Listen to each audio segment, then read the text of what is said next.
All right. Hello. Welcome to the final episode of the Longing for Another Strange Land.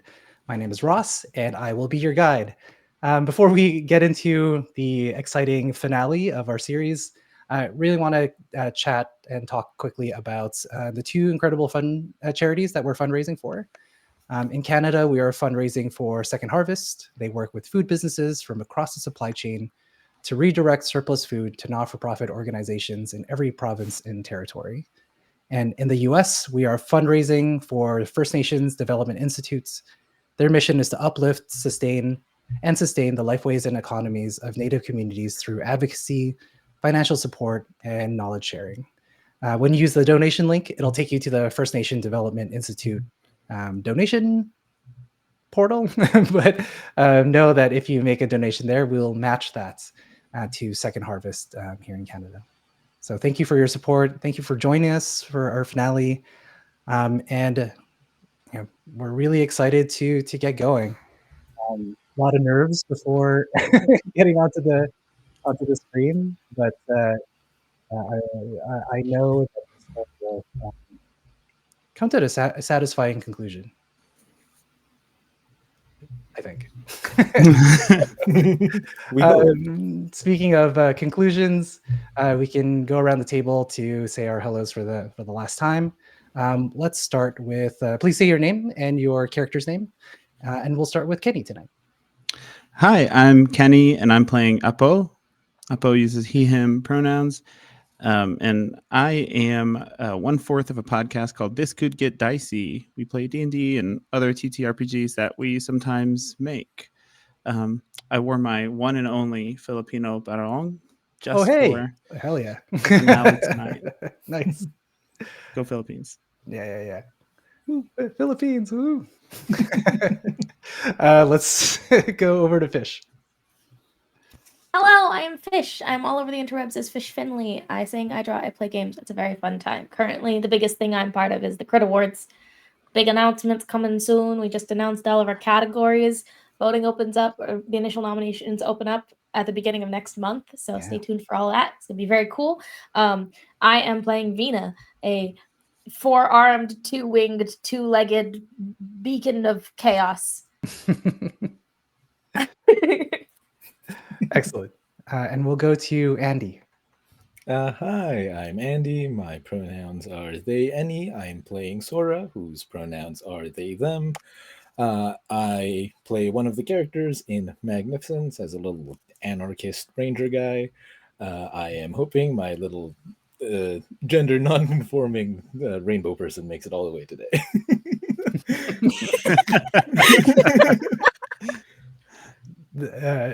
There's a lot of confidence, as you can see. And let's end off with Zoe. All right. Hi, I'm Zoe. I'm playing Fong. Both of us use she/her pronouns. And fun fact about Fong, that's part of my mother's middle name. Woo! Oh, hell yeah. Nice. Oh, cool. Yeah, I love doing that too. Just like mixing in family, because especially Filipino names are kind of wild. So it's nice. So before we get into the adventure proper, a couple of content warnings. There will be mentions of and descriptions of body horror, war and artifacts of war, infection and mold, viscera, body parts, and themes of loneliness, death, and physical change. All right. Let's jump back in. When we last left, our adventurers were in the kitchen of the Sage of Fire, the giant named Karnavati. They're trying to prepare food for another giant, their beloved, named Serena, also known as the Sage of Shadows.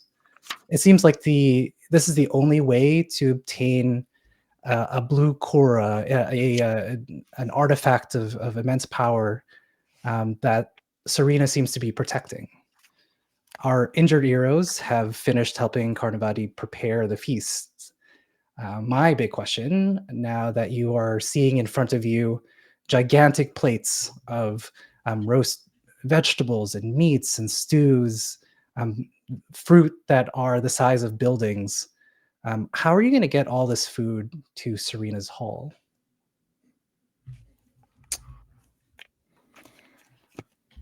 So how big, like compared to us, is the food? Is it like giant sized food, or is it food that is relatively proportional to us? Giant size food. Hmm. Hmm. Yes. There's some Mina like drones from inside chatter a in giant Discord. lettuce. Yeah. There's some chatter before the game, like, oh, we can do this and that. I'm like, they don't remember it's gigantic food. Damn. How much does it seem like the giant could carry? Carnivati's built similarly to Serena, multiple arms, and of course giants. And they have some sort of magical capability to keep a kitchen of this size essentially autonomous. So they're capable for sure. Okay. Do they have like an apron? Are they wearing an apron? It's Okay, a- so it says apron is kiss cup. giant sized piece of cloth. Yes. My thought is I still have the rope. What if we turn apron into a hot air balloon? We have Sage of Fire with us. Oh, okay. Right. Yeah. Carnivati is like kind of looking at the ceiling and realizes that's the door had moved and it's in the ceiling now. So he's they're scratching their head, kind of trying to figure it out. Do you suggest that? Juan? Yeah. Hey, I know you. It looks like you could use a lot of help moving this food, and the door is a little bit not where it's supposed to be. Do you think you could lend us your apron and some of your fire to maybe lift all of this food up to door? Yeah. Hot air balloon. Okay. Okay. I like it. Fire. Hot. Good. How about I get a couple of dishcloths and aprons together. You folks tie it up, and I'll gather up whatever energy I can to do this. Vina Thank you so peels much. themselves off the cutting board and kind of leans over to Fong and whispers, That's better than what I thought. I was just gonna suggest they throw us back up again." Please, we cannot be thrown through the ceiling again. You can't take it. There's like blood kind of going No, down no, your what ear. Like Flat Stanley. Just yeah. as blood just Yeah, there's like a little drip. So this kitchen is inverted in terms of where the Yeah. eating room So is. when you look up into the ceiling, you're actually looking down into the hall. Are the plates just gonna flip over when they like go through the like? Are we just gonna spill all the food? Did we flip over? Do we need to like flip it as we're Do passing? we need Tupperware? We could put some of the empty plates on top of the ones that already have food on them. Yeah. Okay, great. That's let's a good do it. plan. Let's not burn the guests. I think that might be a little bit frowned upon. Yeah, and I think we really only need to bring one plate because like everyone else there was just spirits, and there's only one real party guest who has a real actual mouth. So I think we just need to bring one dish, really. A real actual melody. I think you might be right. All right, let's get some rolls to see how effective your hot air balloon contraption is. Oh boy. Rolls Yeah. with dinner. We'll have one roll, Ha ha ha. and people can assist here. I'm gonna make this a -2 threshold because like it's very difficult. You're starting at -2. So as you this roll is to do what exactly? just to get the hot air balloon and do this contraption basically ready to go. This will determine how successful you are to pass through the barrier. Okay. Well, hot air balloons require knowledge of thermodynamics. So I propose a creative solution because we're making it out of like dish towels, and academic because Yeah, science. totally. I would like to help potentially because I, as shown previously with the rope, crowbar, harness, propellant, I'm fairly dexterous and Yeah. good at assembling things. I don't know anything about thermodynamics, but I feel like I could at least help with the actual physical assembly. Cool. Give me some rolls. I'm also going to ask for another roll to see how well secured the food is going to be. So those are going to be two separate outcomes. I can work on plating the food, just carefully and very focused, plating this food and putting this plate on top with Sora's help. Mm-hmm. If Sora's into that.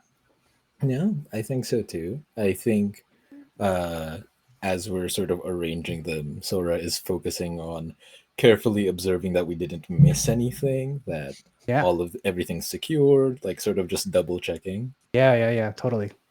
You're the auntie over Apo's shoulder, being like, "Hey, you forgot this." Yeah. You have to Did you tie it? Do you have the saran wrap? Okay, good. All right, so let's have some rolls. Please tell me the skill you're using, your approach, and let's start with the assisters, the ones that will be helping Fong and Apo.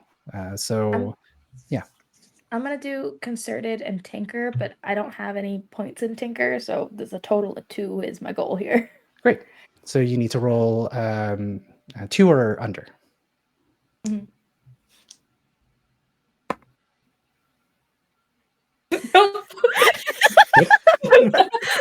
You can immediately tell. That does.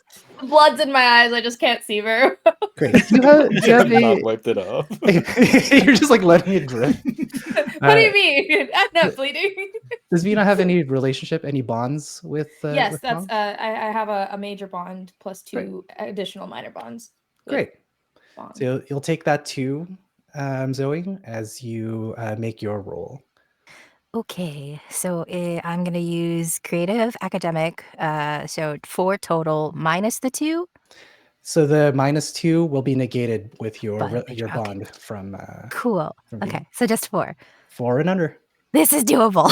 Come on, Fong. I'm 2. trying to help. It's not Hell yeah! Nice. I've been rolling really bad for the past Good 3 stuff, days. good I'm really stuff. excited about this. What does the hot air balloon look like?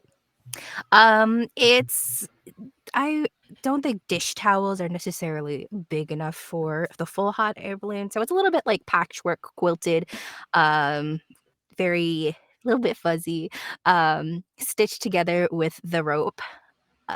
It's there's little like splooches of sauce and little bits and bobs of food, and it's like kind of dodging boulders for us. But it's all ready to be fastened to a plate. It's got just like strings, kind of like shoelaces hanging down. Basically ready to go. Great. Sora, give me that roll. Right. Approach and skill, please. Sora is going to be using a careful observe. So that is 2 + 2, 4. 1. Nice. Yay. Amazing. We're starting off good. Let's go. And I do have a major bond with Apo, so I will also use that. Amazing. So, Apo, you're getting +3 to your threshold number. That's great. Wow. I'm rolling careful focus, which is a 4 already. So Okay. that's an Amazing. auto success, right? No, so it would be 5 or under because you're starting at a -2. Oh, -2. That's as right. well. That's right. Yeah. Okay, 5 or under. I can do that. I can't do that. Nope. Oh no! I rolled a 6. Someone please sacrifice a minor bond for me to re-roll this.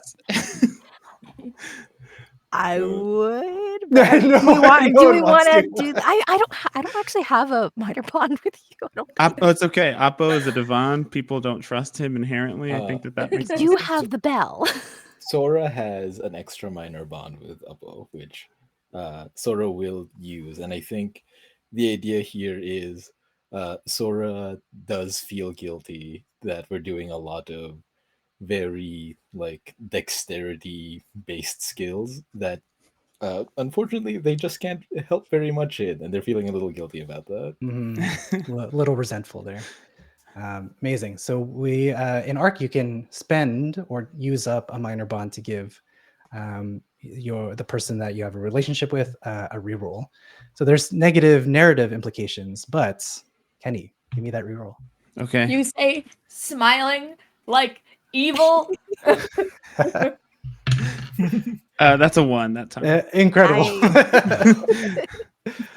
All right, and how does Apollo secure the food to the hot air balloon here? Thinking about the centripetal force of this, and things are going to flip over. So he's kind of making sure that nothing, when these plates flip over or whatever's going to happen, that everything has its own place on the plate. And nothing's like touching or mixing, so that when it flips over, it's just going to fall perfectly upside down.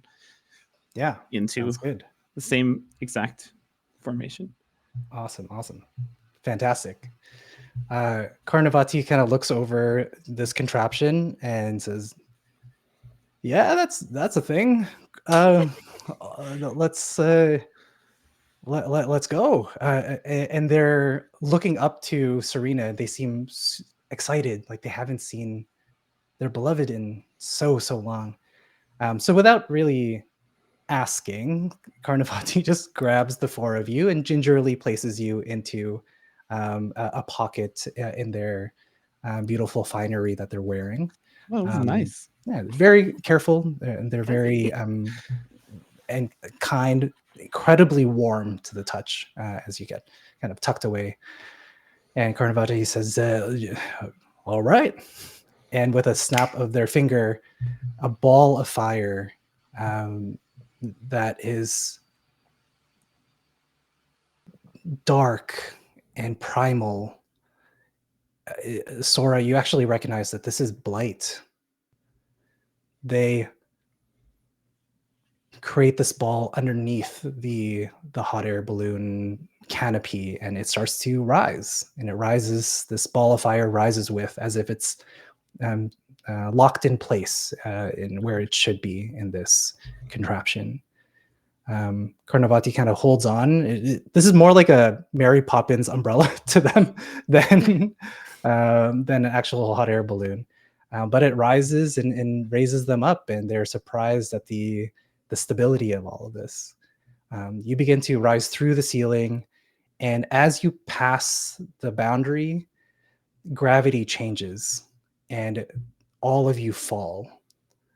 But because of the sturdy construction of everything here, the hot air balloon becomes a parachute, and Carnivati uses that to gently glide you down into Serena's hall.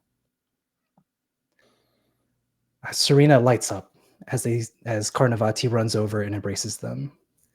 And as the food lands and Carnivati, the Sage of Fire, presents this food that they've been working on for centuries for their beloved, the room becomes bright and full of light. You find yourself dressed in finery. The ghosts and shades of the people around you are not ghosts, but rather real, or at least you think they're real. Rather than being greeted with fear and isolation, they extend plates of food to you, taking from the large plate that was now presented in such an elegant way to these 2 beings that are so in love. These people that are celebrating in this beautiful hall, they invite you to sit, and they chat with you. It feels as if you were always meant to be here, and warmth fills up rooms in your heart that you didn't know existed. Carnivati and Serena eventually gesture you to the front to speak with them. Serena looks to you in their beautiful gown as if it was plucked from the night sky. It says, "Are you enjoying the party? Thank you.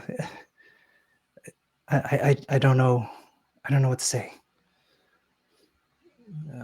Thank you for welcoming us. Is this what it's always like here? It was. Yeah, it was. I remember the music, the frivolity, the joy, and even though the factions weren't very kind to one another, when they came to my hall, they were family. And Serena's eyes begin to water and well up. And Karnavati puts their arm around their beloved and looks to the four of you and says, children, we know that we died long ago. This world is no longer our home, but rather than accepting the truth, I raged against it, and my beloved denied it. Serena wipes tears away from their makeup that's beginning to run and pushes back their hair, and recomposes themselves. And they say, as a thanks for helping us find one another again and to find some solace, we, the sages, will share with you 2 revelations. First, we are from a faction known as the Wizened. We studied Inang Ori and contemplated her power in our existence. And we believed that she was an elder, but it was an incomplete understanding. Inang Ori is an elder in the same way that a caterpillar is an elder. She died so that she can change. She is in the middle of metamorphosis. Karnavati speaks up and says, the Naga refuses to accept that and is using Inang Ori's own mechanisms of change. And their eyes look to the red mold that is ever persistent. The Naga is using the red mold to force her to be what they want. A ball of fire, that same blight fire that was in the center that helped lift up your hot air balloon, it begins to form and change shape. It looks like the most eastern island, the one with the lion head and the water tentacles. The flames change again, and they show a temple that's in the center of this island. It spins and reforms itself into a chrysalis. And emerging out of this cocoon is an atlas moth, huge and beautiful. But you can see the red mold growing out of its head, spiraling around its gigantic wings. It seems to be controlling it. And with a flap of its wings, the entire hall is caught in fire. Karnavati says, if the Naga is successful, what emerges will destroy the world.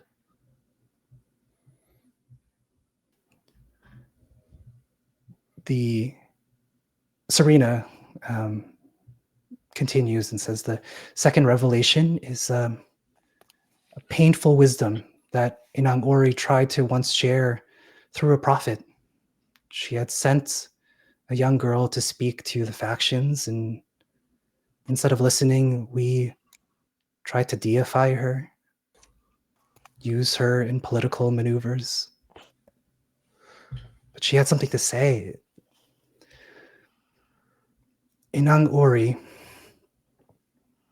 can either be saved. The moth in the center that has caught the entire hall on fire is overwhelmed with blue shadow. It puts out the fire, and the moth is blue. No more red mold, and it seems to be saved. Serena continues and says, or Inang Ori can be liberated. Being rescued and liberated is not the same. The same blue shadows become prismatic, as if you're looking at the aurora borealis. It overwhelms the moth and begins to change it. It becomes amorphous, as if its form hasn't been decided yet. But as that happens, the magic that you felt, the healing that you have been given, all the power that you have had access to from wielding these blue Kora drain away from you. Sora, you feel death return swiftly. Upon your eyes burn. Fong, the pieces of you that were prismatic and silver rust. And Vina, you feel like your body suddenly is without warmth.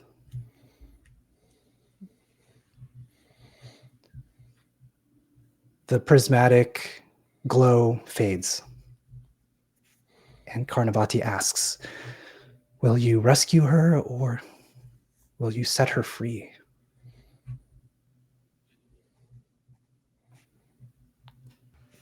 We are done. Serena says, either way, may the mother bless you. Shubh Havagali.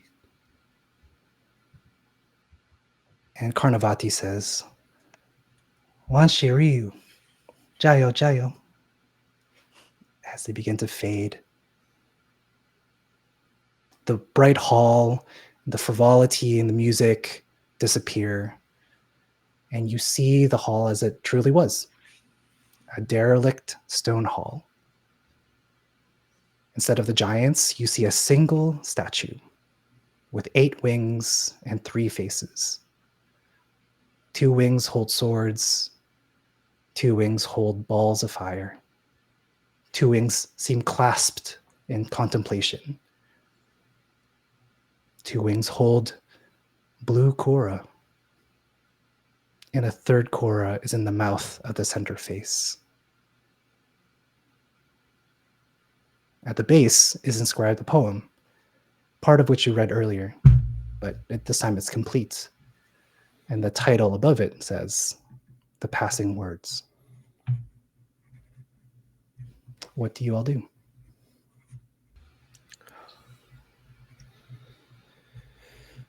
Well,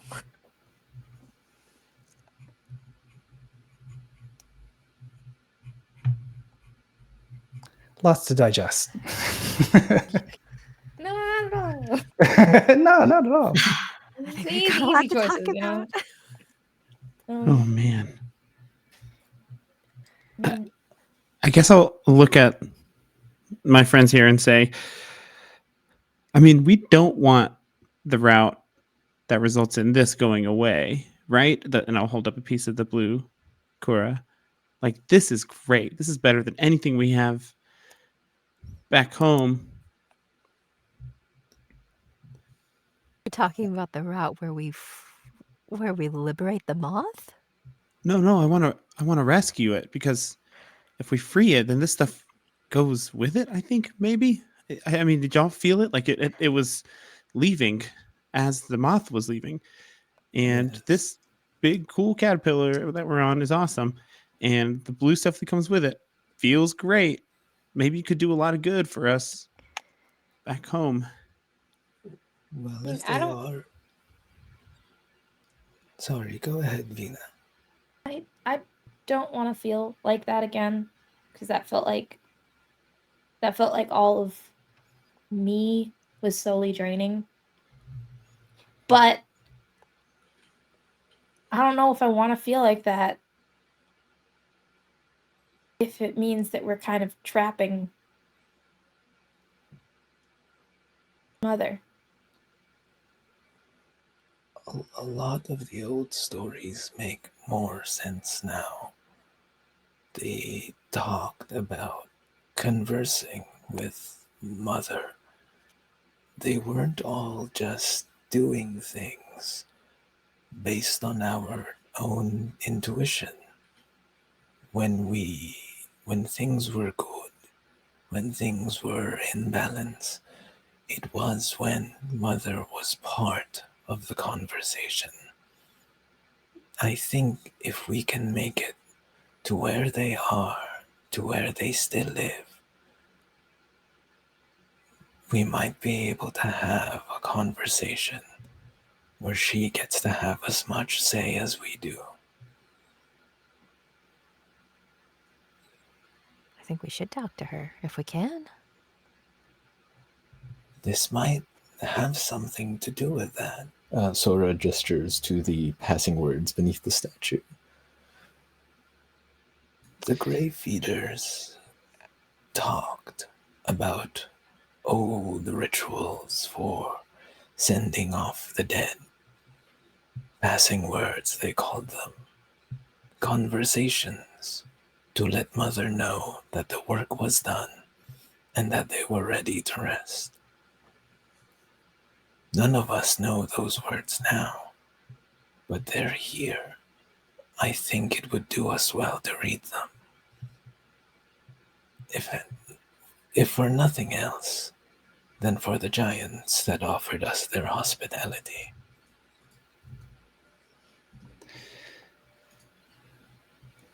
Sora, you see the words and communicate them to your friends, to your compatriots. It starts like it did before. I who offer myself to the world, our mother. From the land we fled to find refuge in your warm embrace. In struggle we are defined. In love we are transformed. With hearts full, I bathe in the cleansing waters of my soul. I offer you my breath so you may be the boundless sky. As you read them, the Korra that you see on the statue and the ones that are held by you, they start to change color. The ones in the statue are that prismatic Aurora Borealis like presentation. Who's holding the current one? Apo? I had Yeah. one. You had one. I think that's the only one we have, right? Mhm. Yeah, because we saw the Yeah. one that was behind Serena, but we didn't actually get it. That's right. Mhm. It's these These- three in the Oh, statue. wait. Oh, no. Apo had one, and I think Fong had like trace amounts and the stuff they found. Yeah, right? Yeah. it was the artifacts. Yeah. Yeah. So, Apo, as this poem is being read, these passing words, what color would you attribute to Apo's thoughts?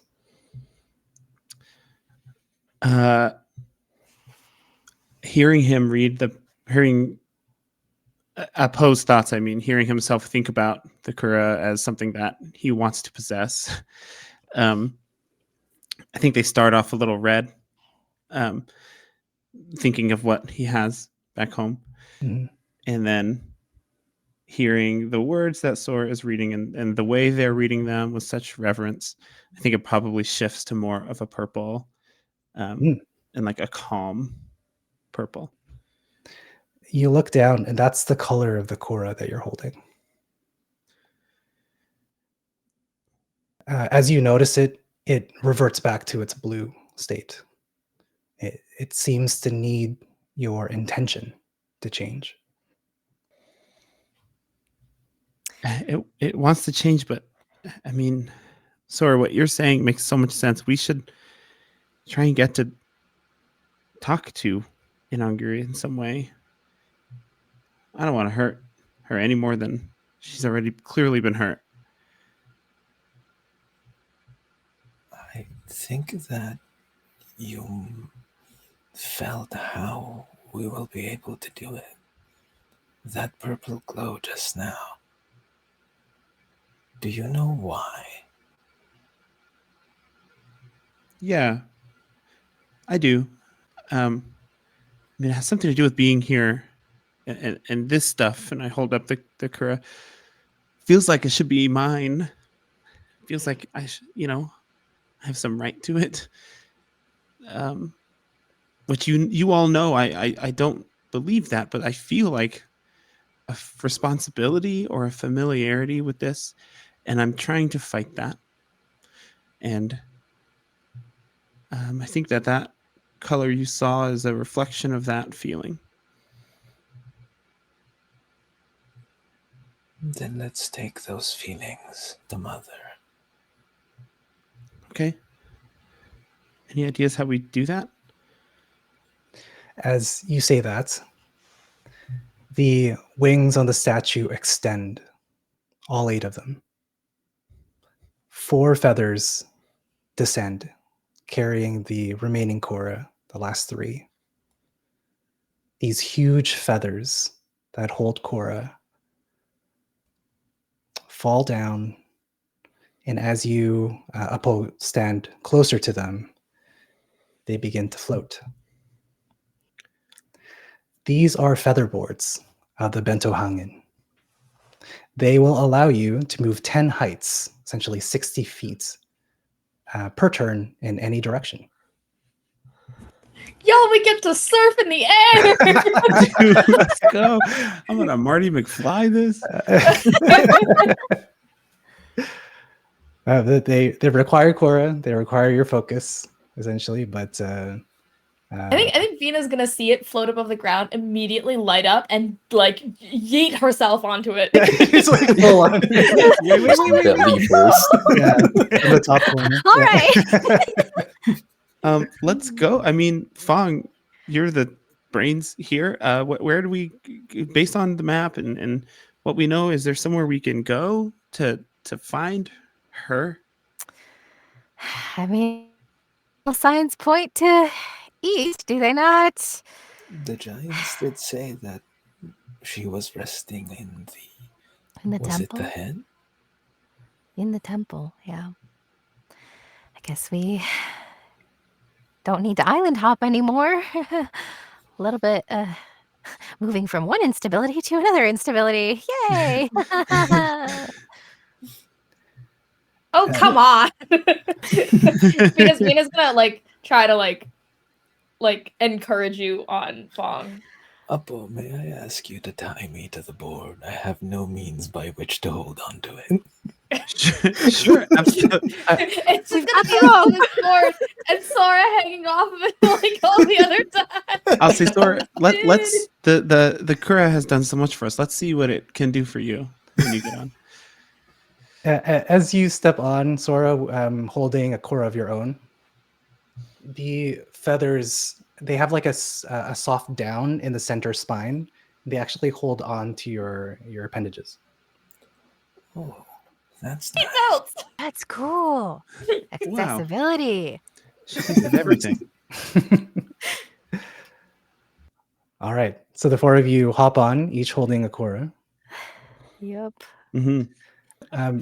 As you like blast out of this tower, because you are going twice as fast as you are capable of at your top sprint.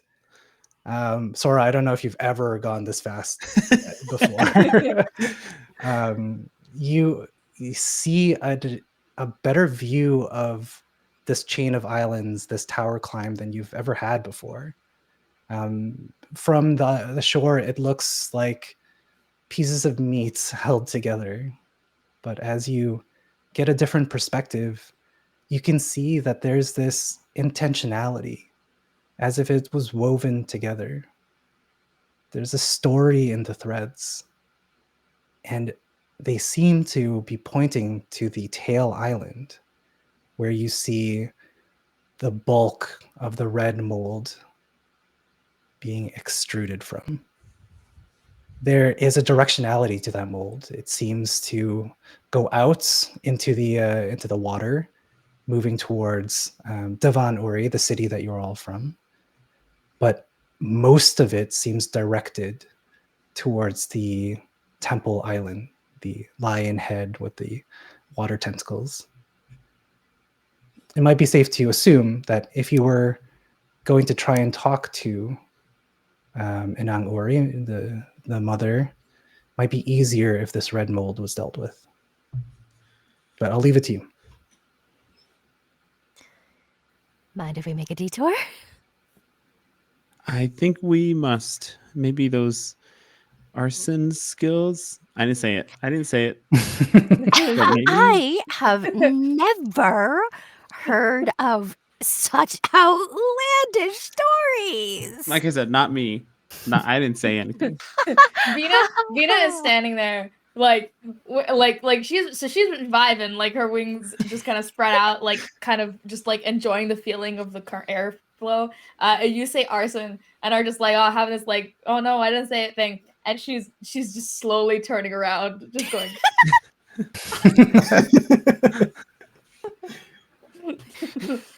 Finally, a skill I'm good at. Oh.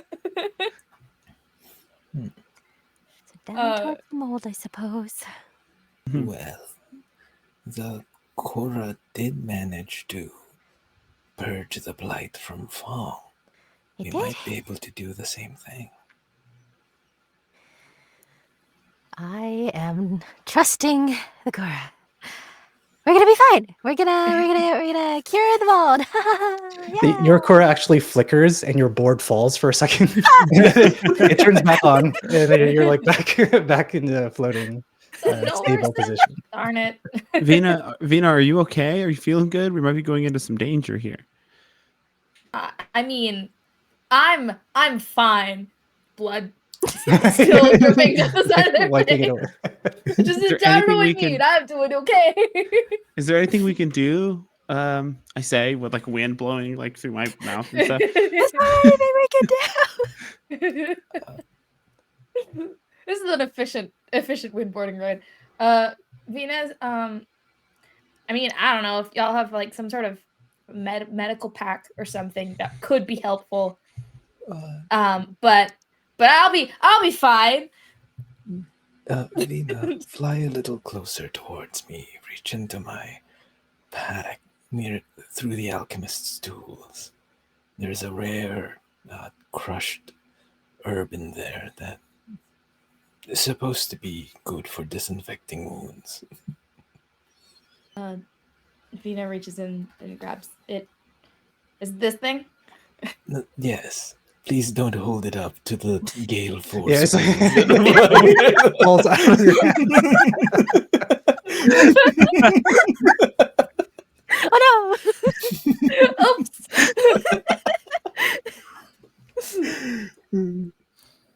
Okay, what do I do with it? Just very carefully press it into the open areas of the wounds. Press it in carefully and dress it. Just smack. Smash. Fong, could you please help? Let's have a Freaking aneurysm. let's have a roll here from the two of you, an assist and an actual skill check. That will give. I'll find a mechanical way to resolve it, but let's see if it actually works. From which of us? Sorry. Somebody to roll me the primary check, and then somebody to assist. Okay. So if Sora, you're the one that's applying the medicine, then Fong can help. Okay. I think from how we described it, Fong is applying and Sora is helping, right? yeah. Mhm. Yeah. Okay. Sora will make a careful academic check to see if they can guide Fong on like how to properly use the the herb. Vina's having a time. Okay. That is 2 on careful and 1 on academic. Okay. And he's a roll Regardless three of or- failed, I'll use my bond for Fong to give them another one as well. Okay. That is a fail because it's 5 to 3. Great. But I will use the major bond with Fong to help them out. Yay. Amazing. So Fong, give me a roll in applying that medicine Okay. with a +1. I'm gonna say because we are many feet in the air, this is maybe survival. We are balancing while also trying to heal. And it's Fair enough. gonna have to be careful. Okay. Ironically enough, I think Venus probably balancing just fine, just because Totally. the excess of limbs to like Oh, hang on yeah, to yeah. things. She's just like, why are y'all struggling? Like I'm vibing. Yeah. Ong has tail wrapped around the feather, is holding on with like all appendages except for one. Yeah. Okay, so that's 4 + 1, 5. So you need to roll 5 or under. Yes. Yes. That's a 5. Exactly a 5. Incredible. We'll just, for expediency's sake, Fish, you have 7 health points to freely distribute between blood and guts. So that's the I'm outcome. back up to full. Oh, Yay. incredible. Hooray. And by full, I mean 5. 5. Oh no. Note to friends here, that's the drug, that's the spell. I have 0 ways to patch you guys up now. Fantastic. I do still have a drug. And then you do get you do have the breastplate. Don't forget about that. I do have that. Don't forget just for those who are curious, I just used the rest and recovery mechanism to give essentially Vina a Oh. instant long rest here. Yeah. Cool. Yeah, just for those who are curious. Right. So you head to the tower. Yeah. Dude. Mm-hmm.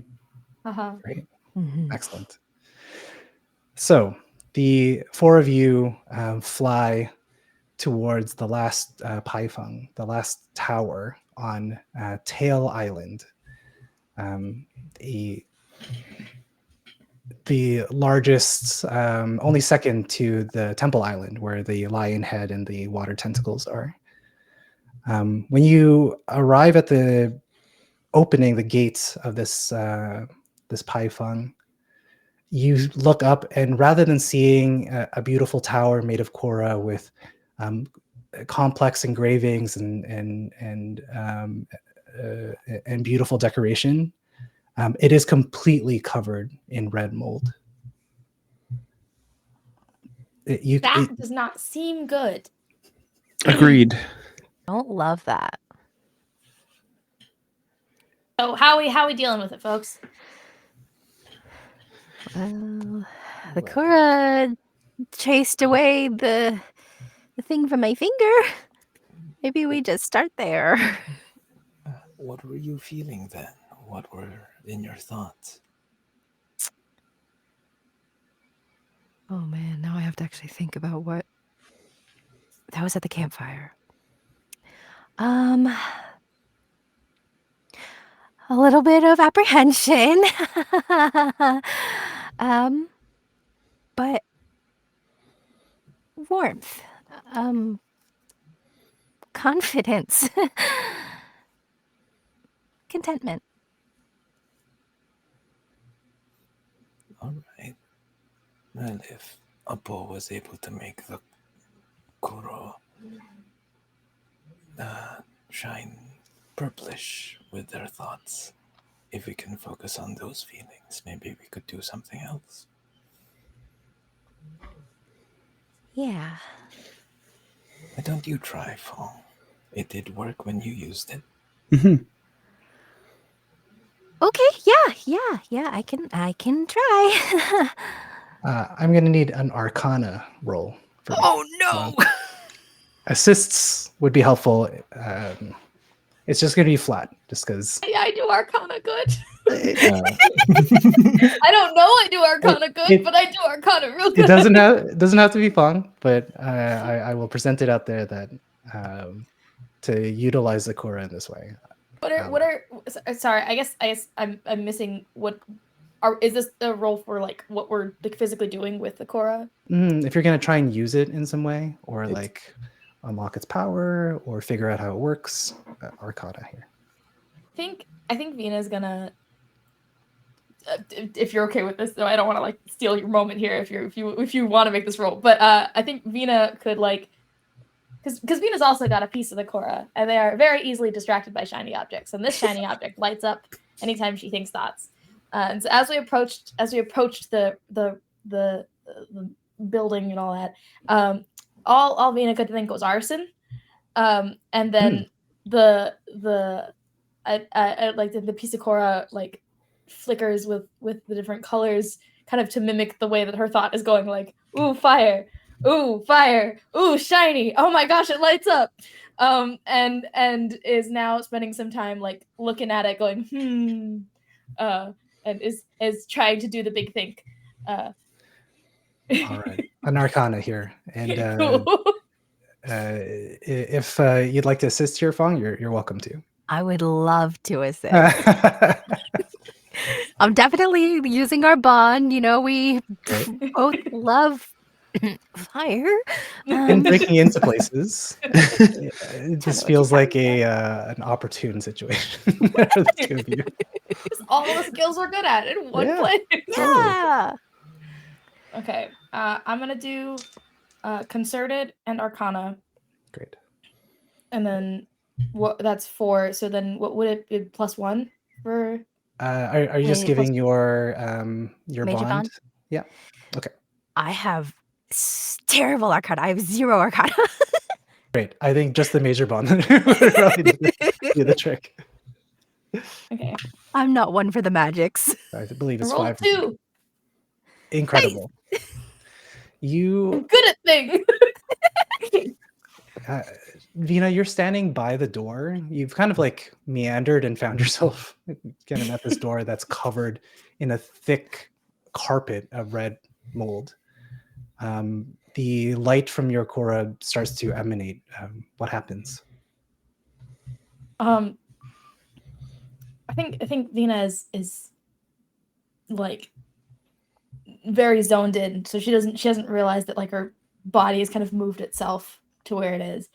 And I think that the Cora starts to shine very brightly, and as the light from the Cora kind of hits the patches of the red on the door, that it like away, like the way that this can be a very, very specific metaphor, but the way that like if you put like food coloring on milk and then put a drop of soap on it, the way that it's like where the light from the Cora hits, the algae kind of like It recoils. please. Yeah. Absolutely. It does exactly that. The mold around the door recoils and it swings open as if it's been trying to open itself for centuries. Guys, I did a thing. Cool. Could you always do that thing? I don't know. Would have made I some don't things think a lot so. easier if you could have always done that thing. I think a lot of people back home will appreciate that you figured out how to do that thing. Yeah, especially They're onto us. that. Yeah, and also the mold that reigned over all of Devon Yuri. Oh This yeah, might that did happen. help with Yeah. that. Should we go in? Yes. I guess so. Probably. I'll walk up to the open door and say, knock, knock, and walk through, carefully walk through. Do all of you follow? Yeah. Yeah. So Paul going to the door. Sorry, just the idea of like Hello. I know earlier we had like a really brief discussion about like what all of our characters look like, and we all kind of landed on Apo basically is like a theater kid in robes, right? Yeah. So in my head, it's just a theater kid going, knock knock. Yeah. He wants so desperately Big entrance. to have a community. He's trying so hard. This is my number. Yeah. A copy of like Demon Slayer manga Yeah. falls out of his like cloak. Shoot. Jingles like so many keychains. Yeah. Yeah. It's all on the chain. Yeah. I love it. That was me, man. Like, Ugh. all right. In So we go. all of you go in. Yes. Yep. I'm guessing Vina, you're the last through. Mhm. As you step through the threshold, the door slams shut behind you. That carpet of red mold reappears, and it seems to be like layering on top of itself as if it's trying to defend against what just happened. I'm gonna. At this point, Vina is convinced that the Cora is like a flashlight of anti-mold, and so is gonna like. Whoosh. Nice. It's not gonna do anything, but she's gonna do it anyway. I think what's happening is that it is pushing mold away, but it's trying to like come back quickly, as if it's trying to heal the holes that you're making. Got it. Oh, wow. So effective, but so is the defense mechanism. We should. What's that? Just follows the rest of everybody. I think if it's okay, Fish, I'll have Vina go, "What's that?" and point up kind of randomly, Mhm. but you end up accidentally pointing at the thing. The thing. That would be very on brand for her. Oh, this didn't work. Oh, that's whatever. And anyway, what's the whoa? So- Very good eyes, Vina. as your eyes adjust to the light that's in here, you see that the tower is filled with what looks to be fingers, all crowned with a slab of red Cora. When you take a closer look, as the glow of the red starts to become comfortable in your eyes, you realize that those aren't fingers. They're limbless. The white noise that you're hearing isn't white noise. It isn't wind blowing through this tower. It's the limbless all crying out, overlapping one another, saying, "The betrayers! The betrayers! Curse the Shivrama! Curse the Shivrama! They are the blight that killed our mother! The betrayers! They are trying to remake Inang Ori! Curse the Shivrama!"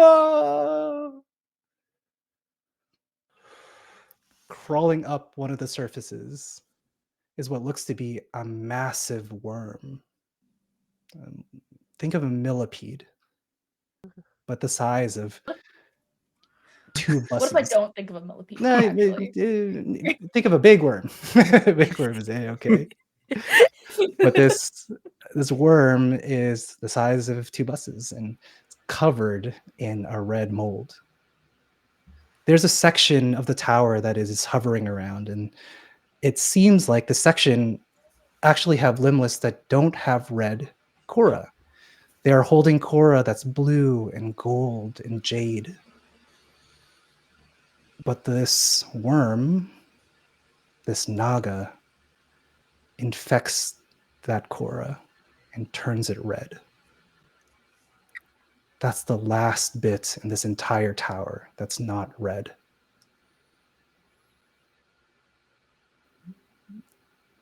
Vina, you point, and as you point, it's as if the worm felt your pointing, your presence. Its gigantic face, or what looks to be a face, turns towards you, and its 1,000 legs crawl and skitter towards the 4 of you. This worm is, like I said, the size of 2 city buses.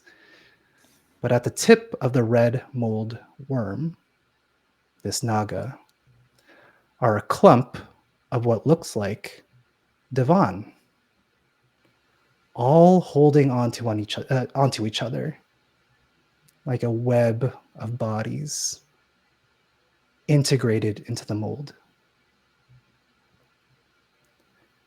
A central figure with an avian mask made of Cora looks at you with disdain, and their eyes quickly turn towards the blue Cora that you are all holding.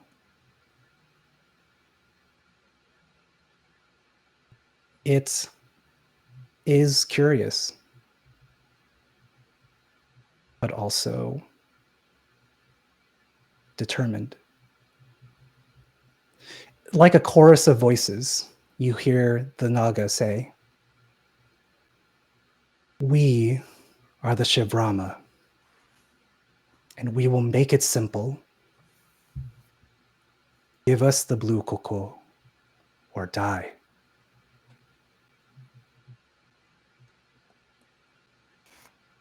No, thank you. I'm good. Kuko, do you mean the Kura? Because you can't have it. We actually need it. We haven't heard the word Shivrama yet, have we? No. But do I notice that these figures They look like a like divan? you. They look like your family, Apo. They look like the generations of Divan that have ruled Divan Ori. I look at my friends. This explains a lot, actually. This does make a lot of sense to me. You didn't know about this? No, absolutely not. None of my family are a giant Kura eating worm. But That would be a red flag if that were the case, though. I'm happy for you. Yeah, like what are we doing? What are we doing, y'all? Is it coming towards us? arson. Arson, yeah. I like that plan. Arson, cool. Should we tell them why we're here first? Yeah, they seemed like they were not happy about us trying to save Inong rescue. They did not. Liberate? The limbless did not seem to like that idea. The Naga's looking at the four of you, like talking to each other. Yeah. Maybe we didn't make ourselves clear. Leave the cocoa or become like them. It's simple, no? See, it's actually a little bit complicated because I definitely don't want to become like them, but I'm also not going to leave this with you. What did you do to them? What did you do to Inong? Oh, what did we do? They seem happy when you ask that question. They actually skitter away and they're like taking in the majesty of this tower. We hoarded cocoa. Or do you call it Cora now? Yeah.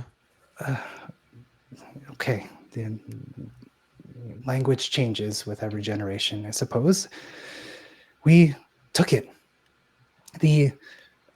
All the different factions were starting to mine and trade. They started to ignore our sacred purpose.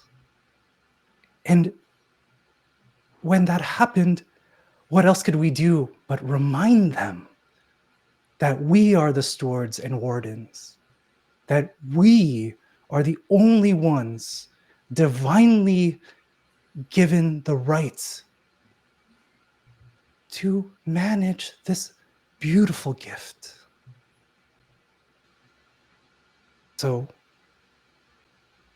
we've decided to use this gift to ensure that Mother remembers her promise to us, that we are the ones to use her power.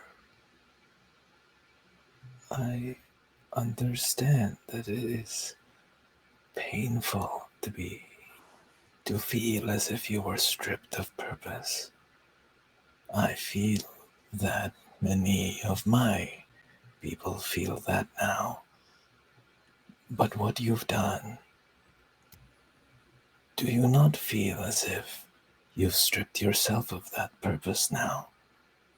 That another path might have been open to you had you just reached out?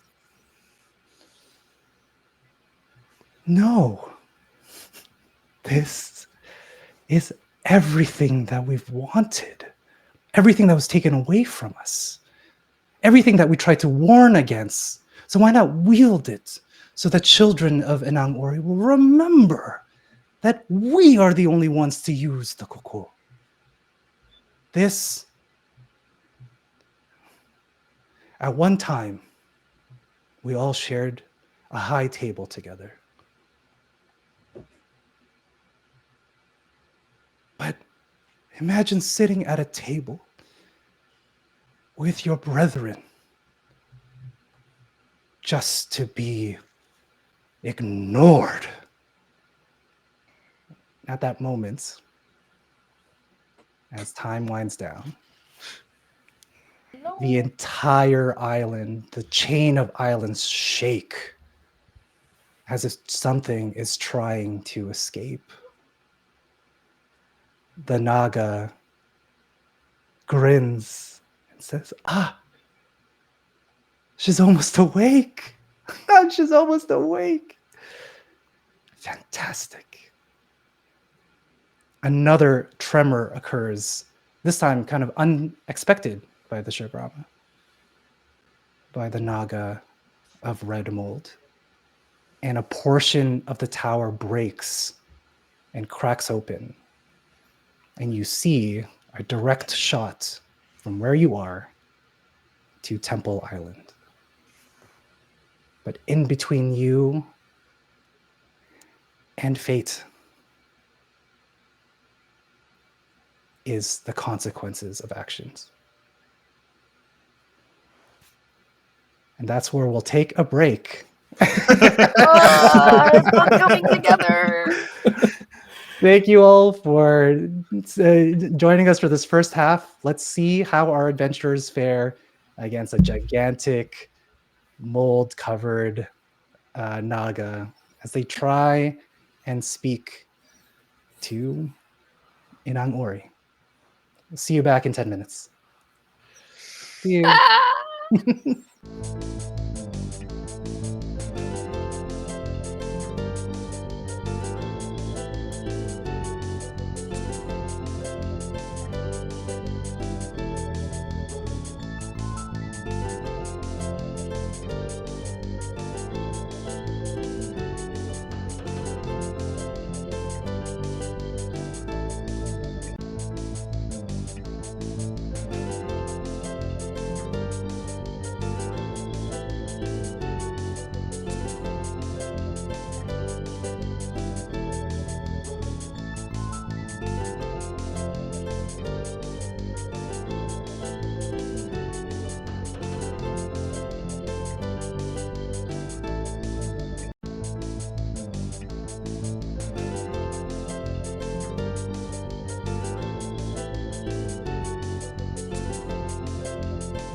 Hey everybody, welcome back to my Tower of Doom as our four adventurers carry with them the key to free or liberate Inang Ori from the grasp of this gigantic millipede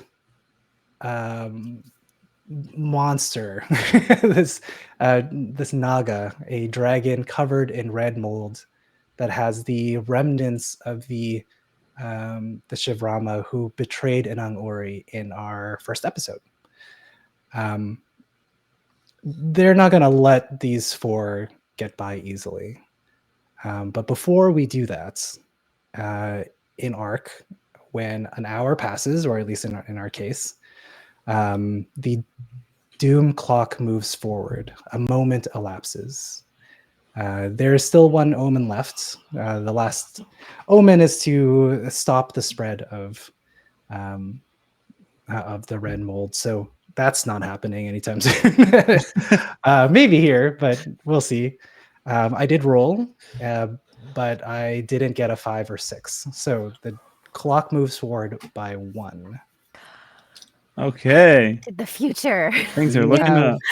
4 moments left. Unfortunately, Doom can give way to purpose. As this Shivrama Naga, covered in red mold, leaps forward to take the blue Korra that you are holding. So it attacks. What are you all doing? So remember, your actions that are available is you can stand your ground, which makes it a little bit harder to land a hit for the Naga. You can attack as well. You can use a skill to support or create an advantage. You can also move. Just when that last moment happened, the back of the Paifang, the big tower that you are all in, collapsed. So you see a straight shot from where you are to Inang Ori. What are you all going to do? I would like to arson. You would like to arson. Fantastic. I long-awaited want to use arson. Master of Elements, and I was wondering if it'd be possible for me to basically use all 3 creatures, like the 3 creatures would just be this thing in 3 separate spots. Yeah, Or- why the hell not? That's awesome. It's gigantic, so I think that makes sense. So that's a use a spell or technique. So you'd be at the 4th position in our initiative. Initiative in Arc, depending on what you are doing, you get placed into essentially a priority. So great. What is the rest of you doing? Apo has had to deal with many enemies, but never physically, really.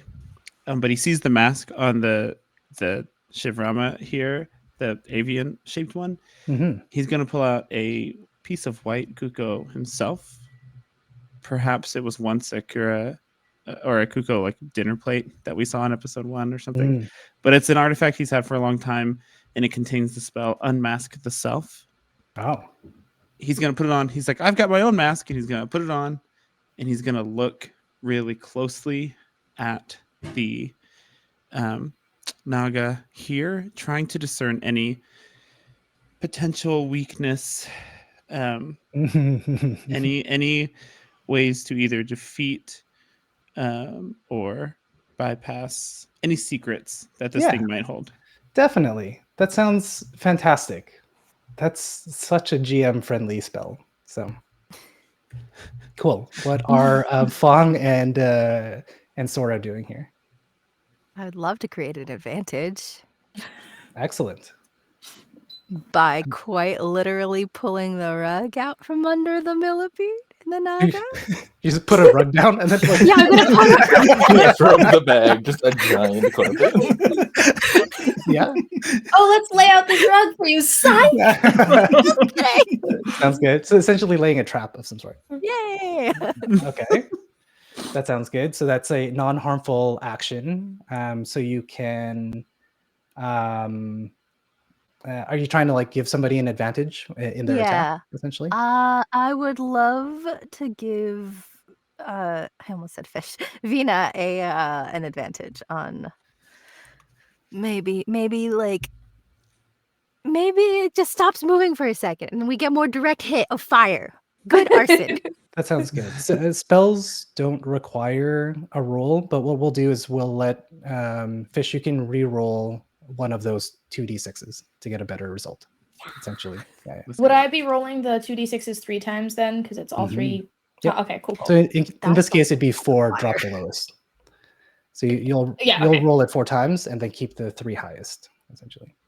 Okay. Excellent.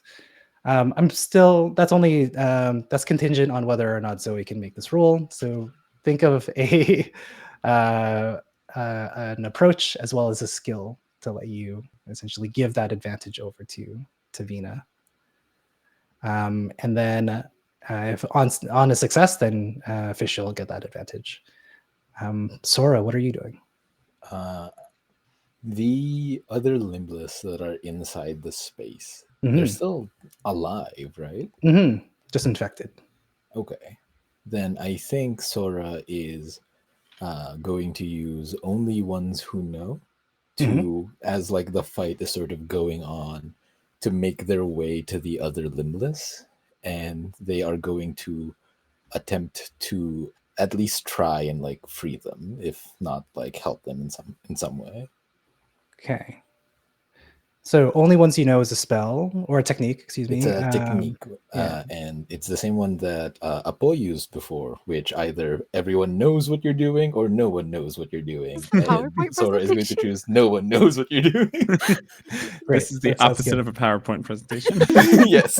Right. So you're essentially trying to like hide away and free as many of the limbless as Look, a possible. distraction. Fantastic. Great. So that's another technique here.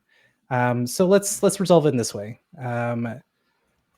This is fun. The the Naga attacks. So then Naga will get the first action, I believe. Turns around, initiative category. No. Zoe, you get the first action. So Ooh. what skill and approach are you using to create this trap? I think I am going to have to make a concerted effort to do this and focus because this rug is not exactly as big as the millipede is. You're trying to find like the opportune time when one Yeah. of its feet go down, and yeah, Yeah. absolutely. So yeah, what's your threshold number? What are you trying to hit? 3. 3 or lower. Excellent. Give me that roll. Okay. So that's a 5. I will sacrifice a minor bond with Fong to allow a Yeah. reroll. But the way that this happens is that I'm like focusing on trying to find some kind of weakness with my mask. Fong like slips into the picture and lays out this rug underneath one of 1,000 feet. hmm I'm like, Fong, clear the way. Kind of yell out in frustration at Fong. Fair Okay, enough. fine. Can we still use major bonds in here or no? Yes, when rolls are required. Yeah, in the case for all of you, there's no. Oh well, yeah, for Fong, absolutely. Okay. Sora will use their major bond with Fong to offer them a bonus. So 4 and Yay, under. 4. Okay, I did just roll and I did get a 3. Fantastic. So what does that look like? Well, how do you trip up a millipede? I hear Appo yelling at me. I'm focusing so hard, trying to understand the rhythm of the feet. Excellent. And I hear it sort of sync up with my own heartbeat. So I can slip the rug right under the foot. Foot comes down, yank it like you're yanking the like a tablecloth out from Yeah. underneath dishes, except instead of pulling down, you pull up. Yeah. Not too fast either, so it grips. Yeah. Excellent. You see the Naga actually go off kilter for a moment. Question for the 3 of you, because you're the rest of you. So success for Fong. You'll need to figure out who will go first, second, and third. you just kind of figure out an order between Vina, Apo, and Sora. But before that, the Naga attacks. Who's the closest? I would imagine it's actually Kenny. So Apo, you're kind of focused in, and it Mhm. sees that you're using some sort of artifact. It hones in on that magic power, and it attacks you. Great. You need to roll against my my physique.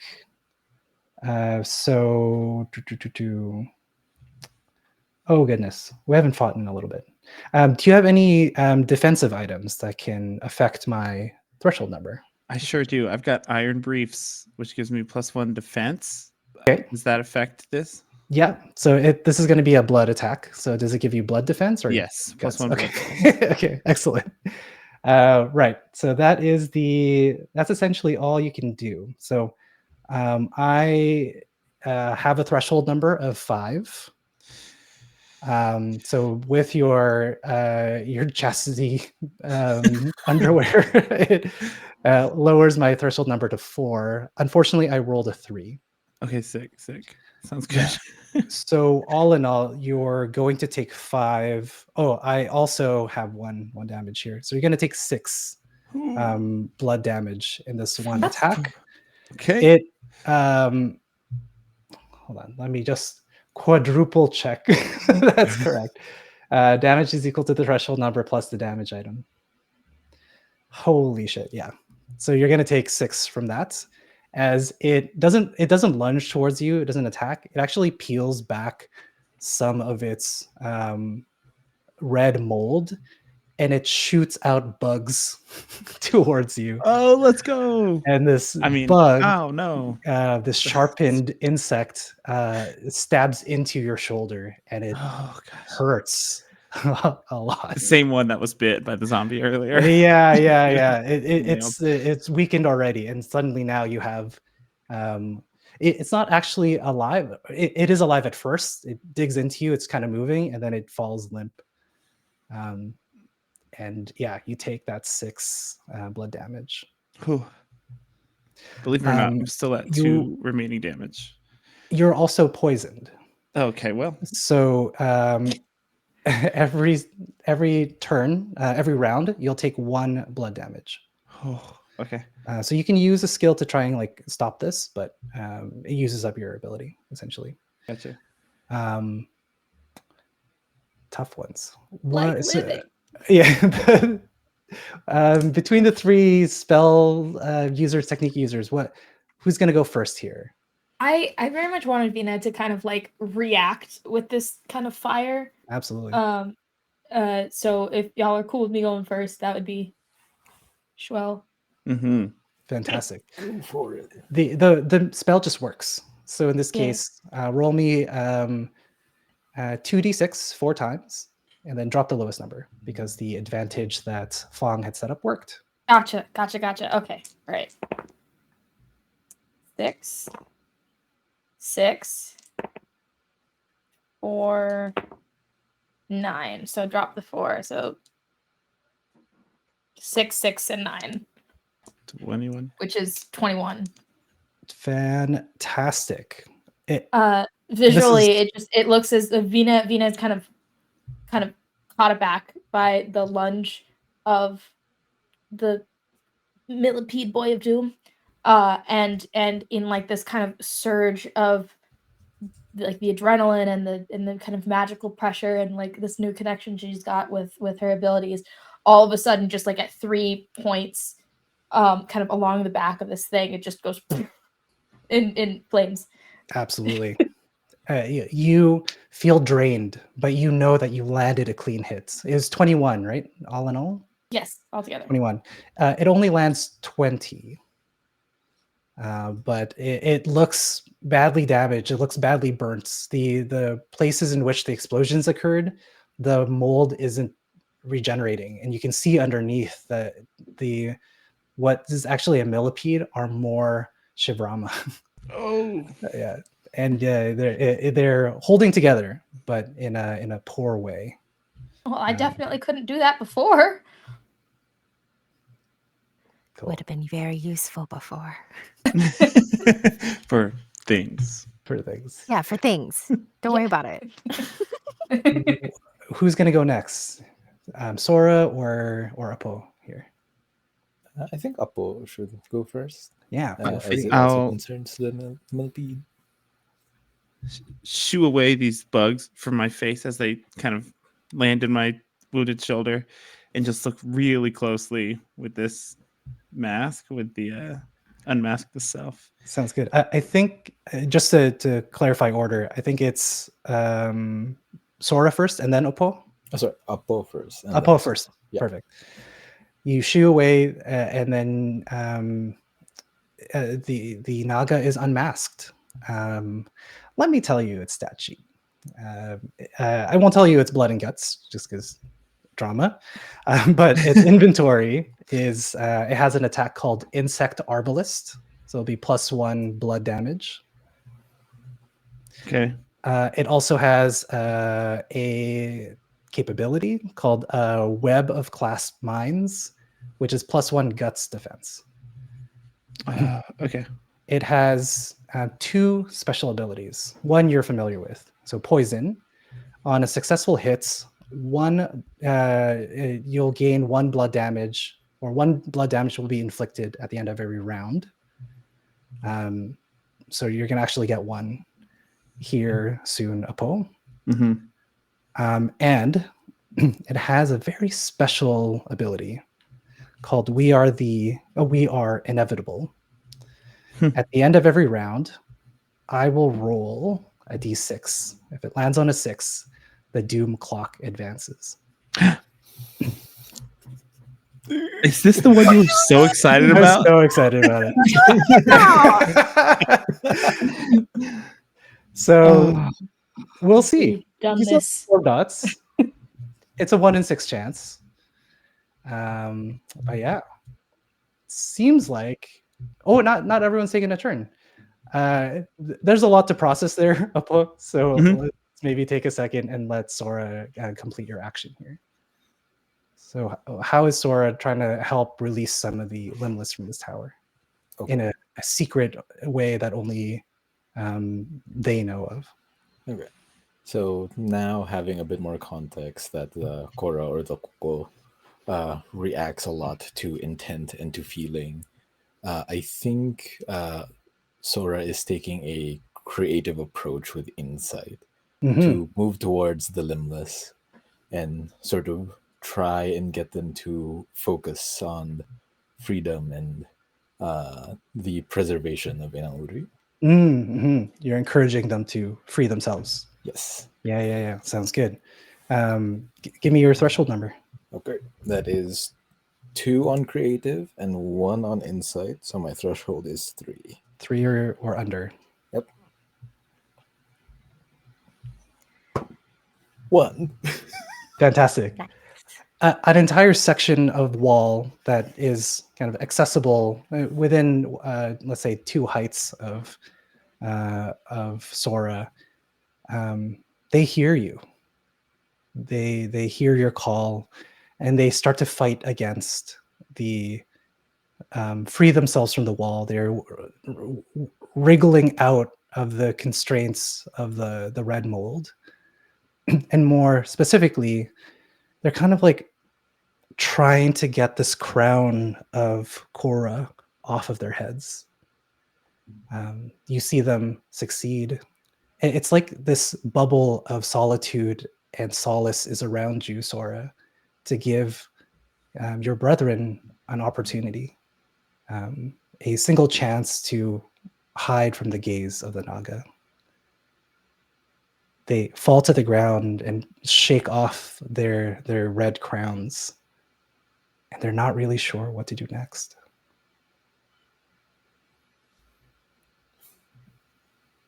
Yeah. Okay. Top of the round. So fun stuff happens. Apo, you take 1 blood damage from your poison. Okay. I'm going to roll to see if their ability We Are Inevitable moves the doom clock forward. Oh, it does. Fantastic. Swear. A moment passes as it focuses its red mold. It's like stripping it from the tower and Wow. directing it towards the temple where you know Oh, Inangori gosh. is. I'm glad that at least one of them landed. So, I'm glad you're um, glad, Ross. yeah, We're it's happy very I'm for you. happy for you. So happy for you. keep tension alive. So we are now at 3 doom dots. 3 moments left before the doom arrives. What do you all do? Feeling pretty doomed. Okay. I think Sora, looking at the limbless, sort of not knowing what to do, I checked for only ones who know. If you have a total of 3 on guts and focus, you can use the advanced version. And That's what you Sora have. does. Okay, Sora has fantastic. 4 in guts and 0 in focus, so it totals to 4. Fantastic. Okay. So the effect applies to 3 skill checks. Yes, so I have 2 more. 2 more left. And I Fantastic.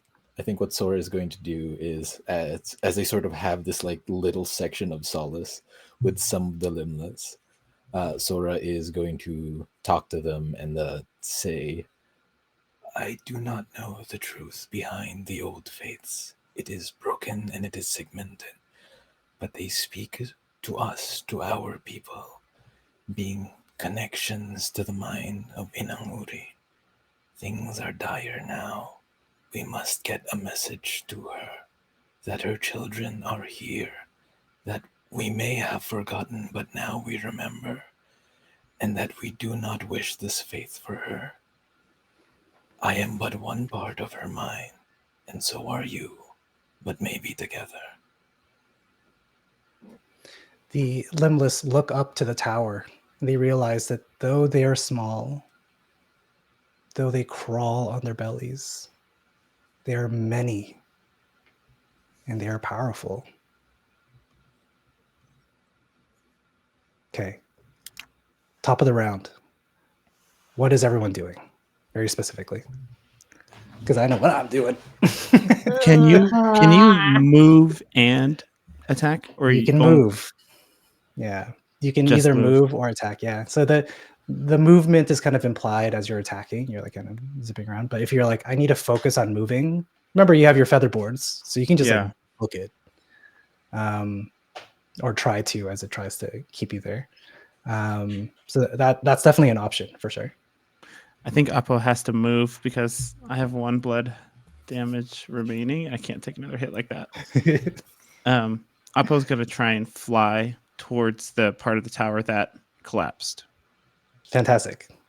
Yeah, that'll essentially take you to that opening. Okay. If you like use your entire move, it'll get you there. Sounds good.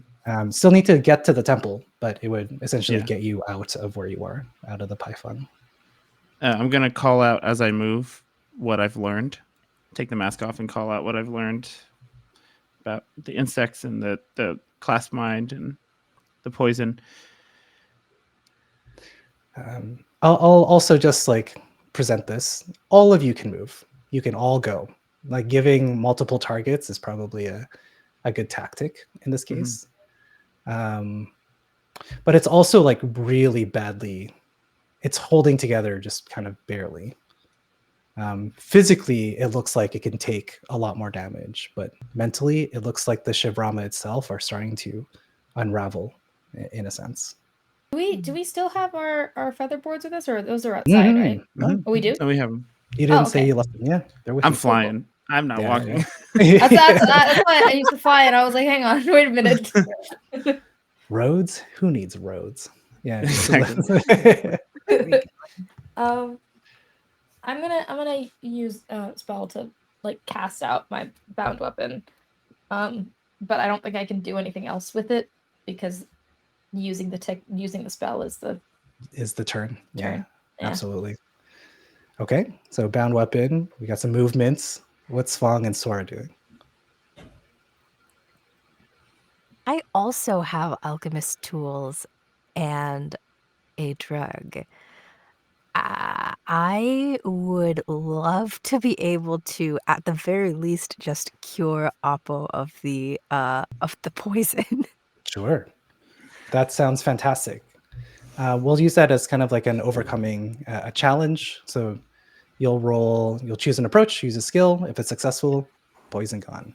Yay. Yay! Well, we'll see. And Sora, what are you doing? Okay. So is asking the limbless to reach out, that's free. I can Free action. Yeah. Okay. So I think as an action for Sora, I think Sora is going to stand their ground. As we're sort of trying to get ourselves a little bit gathered here, I think as Sora gives their words to the other limbless, they are just going to start sort of, as one of the larger people in the group, sort of make themselves the target, The target. trying to. They've never gone this fast in their life. They went from being able to go at a moderate pace to this. So, Yeah. Sora is just trying to skitter around and give them something to hit or miss. That sounds good. I'm gonna add the limbless that you freed as into the initiative order, essentially. So what that looks like then is looking at the movement here or the initiative categories. Sora is first to move with stand your ground, which gives a -1 threshold number to anybody within kind of Sora's area. So if the Naga tries to attack Sora or somebody near them, they get -1. So it's harder for them to hit. Then we have non-harmful actions. So Zoe, please roll me something for Fong to help oppose poison. I think I'm gonna do survival to help Oppo survive. Sounds good. And real careful because I'm not exactly sure what the poison is. Mhm, mhm. So, just based on like what color the wound is and the symptoms that he's feeling, is how I'm gonna administer that. Sounds good. Give me that roll. Okay, that's gonna be 4 total. Ooh, please. 4 exactly. 4 exactly. Hooray. Fantastic. Do you like stab him as like he like Yeah, like flies EpiPen, I'm gonna Yeah. just like stab him in the Yeah. in the thigh. Thank you. I thought it was going to be the shoulder again. I was going to say, Yeah, yeah. I thought about it. The poison just feels like it's drained from your body. It's as if it evaporated. It's fantastic. So no more poison for Apo. Yay. It's like magic, Fong. I think it's real good science, but something's up here. And then I am going to the limbless reach out their minds to the other limbless. They are trying to they're trying to like move them to action. Let's just say it's Arcana. Arcana makes a lot of sense here. Okay, great. They're trying to move them to action, and their cries change to stories. It's the stories that you know very well, Sora. It's the mantras and chants and limericks and fables all kind of being said at the same time, and it becomes this chorus of hope that's been passed through generations. They recite very clearly as a baseline the passing words that you have now also recovered. So I'm going to use Arcana. They have 0 Arcana. they're limbless, unfortunately, but they have 2 for concerted. And thankfully, I rolled a 2. Okay. So their intention is to free the rest of the tower. You can see a wave of limbless start from where they are and slowly but surely, more and more start to shake off those crowns that are more like collars. And you see the tower change from red to a gradient of a variety of colors of people, all now reciting the passing words.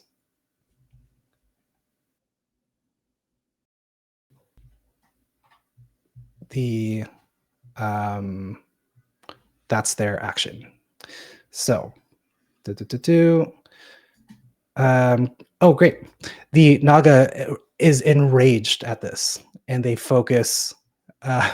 They focus onto Sora, who seems to be zipping around them. That happened to be the one to release some of the limbless. So it's going to be a concerted physique. So I need to roll a 5 or under. With a threshold, you're standing your ground, so I need to roll a 4 or under. I rolled a 1. So you're going to take 6 damage, Sora. Oof. Is it to blood or guts? To blood, yeah. You're also poisoned. So at the end of this round, you're going to take another 1 blood damage. Okay. Great. And then, Vina, you somehow call a weapon. What does that look like? I think she's like, oh, that was so cool. I didn't know I could do that. What else can I do? And as she's kind of like thinking that, like this long sword kind of manifests in her hand. The blade looks almost like translucent, like it's like made of a like pane of frosted glass. Wow. Yeah. Wow. I love how pleased Vina is with Vina's with vibing. things. Yeah, it's great. I love it. So you have this like frosted glass sword that appears out of your intention. Fantastic. I think we're at the end of the round. Great. So Sora, you'll take 1 blood damage. What? Great. I'm going to roll We Are Inevitable to see if another another moment passes. There's no way. Yeah, so another moment passes. I swear to Kidding God. me. Yeah. Oh my God. All of these. This dice is good. Evil. Throw those So dice I away. believe we're actually 2 moments left before the Naga is successful in converting Inang Ori into whatever they want it to be.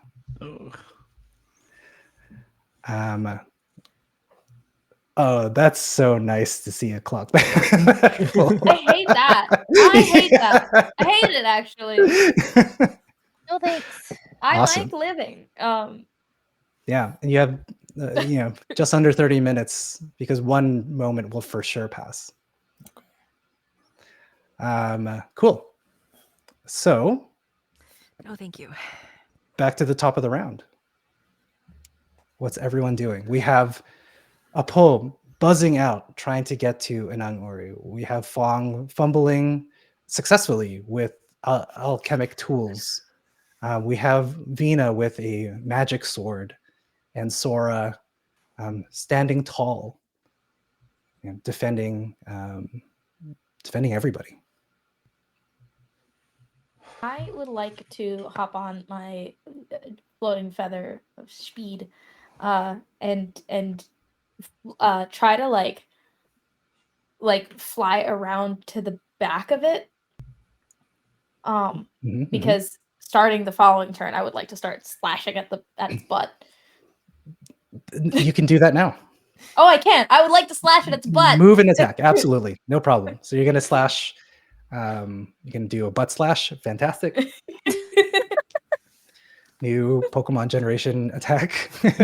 Actually, I guess if I can attack on this turn, I would like to like like slice it as I'm flying through. to Yeah, get to the hell spot. yeah. Oh, Uh, that's such a good. Yeah. That's great. You're like flying by, Yeah. extending your sword. And I Holy think yeah. because I've got the sword is like a guts thing. I would like it to look like I'm expecting it to like pierce flesh and start like slicing, but it Mhm. doesn't. It like phases through it, Mhm. leaving more of like it's like an internal wound rather than an external one kind of energy. Yeah, that sounds great. So we're gonna do a flying slash. That sounds fantastic. What is everyone else doing?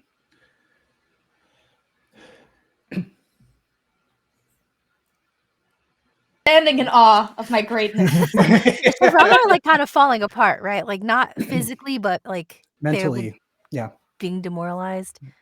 Spiritually, mentally, yeah, Mhm. absolutely. I'd like to say mine last, if that's at all okay. Yeah. Yeah, Appo, floating in relative safety now, is going to turn back and use his devastating vocabulary to make a guts attack. He's going to turn back. He's going to recognize himself in this creature. He's going to recognize his impulses and how awful that turned out for the people who used to live here. And he's gonna say back to the Shivrama, to the Divan that he sees on this creature and in this creature, he's gonna say, "Your greed has brought you here. This is all you're going to and will ever amount to. What you've got going here, there's nothing holy about it. There's nothing spiritual about this. You are no children of the mother." And try and just insult this thing, and try and affect its composure a little bit. Sounds good. So it'll be a guts attack. Yes. So to attack with guts, I use like an approach and a skill, correct? Use an approach and a skill. Yeah. A guile, an impose. could Yeah, work this is here. a concerted guile. Yeah. With my devastating vocabulary, it'll bring the damage to 6 if I roll under a 4. Is that correct? Yes. Yeah. So we'll hold here. So we have an attack. We have 2 attacks. Zoe, what's Fong doing? Make that 3 attacks. 3 attacks. All right. 3 attacks. Fong seeing the crazy light show, seeing the Shivrama falling apart. She's gonna fly in, and this is gonna be a concerted effort, with a lot of focus because Mm. she's not a big public speaker, and she's really not into, talking down to people necessarily. Mm. Haha, almost literally, again, we're flying. So she is, going to look at their scattered forces and, tell them, "You are alone. All of this work was for what? The Your forces are scattered. There's nobody here to support you. What are you fighting for? There's nothing left." Ugh. Imagine spending 500 years preparing, and then a mouse is telling you like you got nothing left. Yeah. That's hard to hear, definitely, especially in this fractured mind. So another guts attack. Fantastic. Sora. Okay. I would like to use a technique, uncanny alarm. Mm.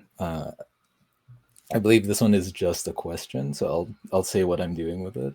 Mhm. But I'm going to say what I would like to try, and I think you get to tell me vaguely what the outcome of that is. If I'm understanding what this does. That's good. Okay. Sora is going to fall in the next 2 turns. If they go now, can they make it to Inang Uri? They're gonna fall. Sora's gonna fall. Like they're done. Sora can take 2 more damage before they fall. Hmm. Because you're poisoned? Is that what you Yes. So Oh. they are going to fall in the next 2 turns. Will they make it? To Inang Uri. You're too far away. Okay. You're too far away. What is Sora feeling? Hmm? What is Sora feeling at this moment? They feel grateful. They spent their entire life trying to understand a culture and purpose that was stripped from them. And now they found it. They've been given temporarily a vigor that they thought they wouldn't have again. And they get the chance to give their life to something they believe in. Cool. Let's hold on the result on that. Roll me your attacks, everybody. Although I'm going to roll first, actually. So let's see. Haven't attacked Fong yet. Let's do that. So that definitely hits. I was trying to hit a 5 or under, so that's a 5. So Fong will take 6 blood damage, and Fong is also poisoned. That's very bad. Your attacks, everybody. What exactly do we roll if we're hitting? So you need to, I think in the Venus case, a weaponry or a physique could work here. So remember an approach and then a skill, roll under that to succeed. And then you'll take the overall threshold number. That'll be the damage that you inflict. So roll to see if you hit first, essentially. Does the +2 affect the threshold or the? I think it's your damage. So Okay. we'll increase that damage after your rolls. And it's the same for both Fong and Apo. Choose an approach and then a skill. If you succeed, that hits. Apo's Concerted Guile was a 4 threshold. I rolled a 2 for a total of 6 damage. Fantastic. So we have 6 on the board. I'm gonna I do had creative and concerted arcana focus. because it's magic shenanigans. I also and rolled a 2. Fantastic. I also rolled a 2. Yay! Fantastic. Give me all your threshold numbers plus your any additional damage from equipment or things. So I have a 6 on the board. Another then- 6. Great. And 4. Fantastic. 16. Whew. Great. The Venus slices first. You see a flash of brilliance. A streak of prismatic light bursts out from them as they fly past the Naga. On either side, the Naga hears everything that it's been trying to drown out. Its inconsequence, its regrets of trying to betray everything that they stood for. They weren't always this. They were caretakers, wardens, and this is what they've become. The slash tears apart the body of the Naga. And any tenuous web that's left connecting these betrayers are ripped apart by cutting words and the glow of the koko, of the kora that you hold in your hands. Sora, you're sitting above, and as all of this light appears below you, you have a vision of what it was like to say the passing words to Anang Ori, to be at the end of one person's life so that the land may continue. And all of that lights and all that hope, all of that regrets, everything that is encapsulated in this moment filters up towards you and out through the tower. Bright, prismatic light overwhelms the chain of islands, and the red mold, it doesn't disappear, but it recedes back into the depths of the ocean.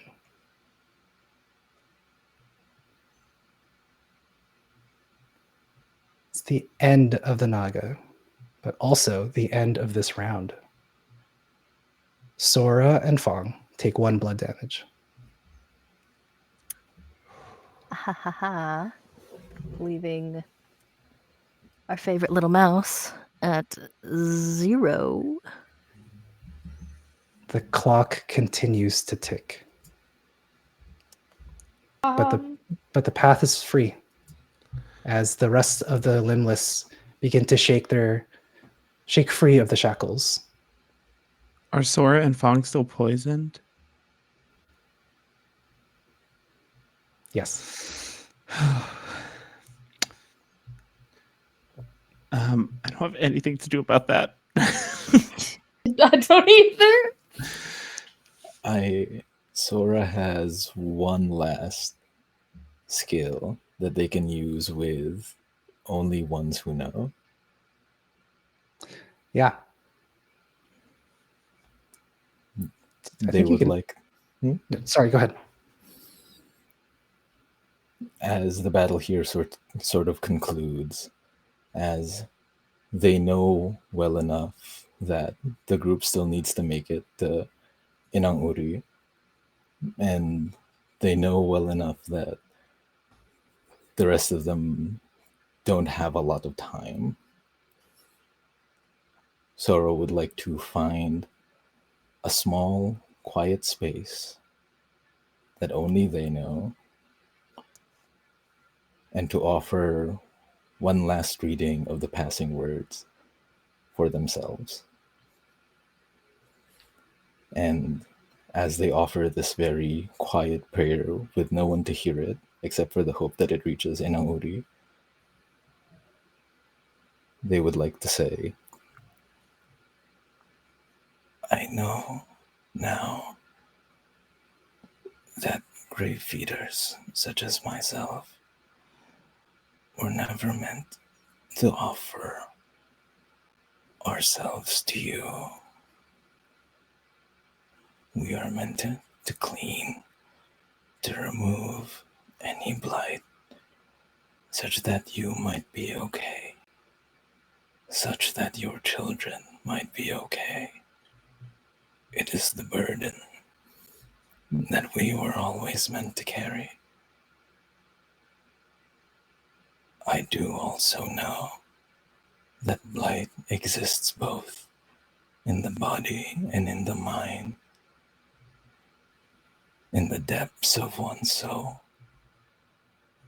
And as I find you now, in these few moments that I was able to remember and learn the stories and truths that I've searched so long for,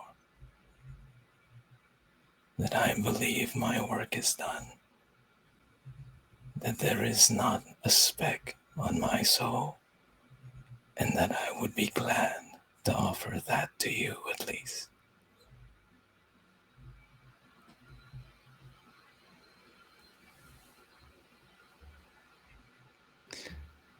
You feel a warm hand clasp your face.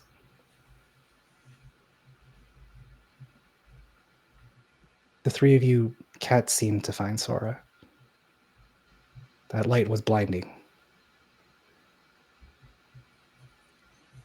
And you know the time is ticking. What do you do?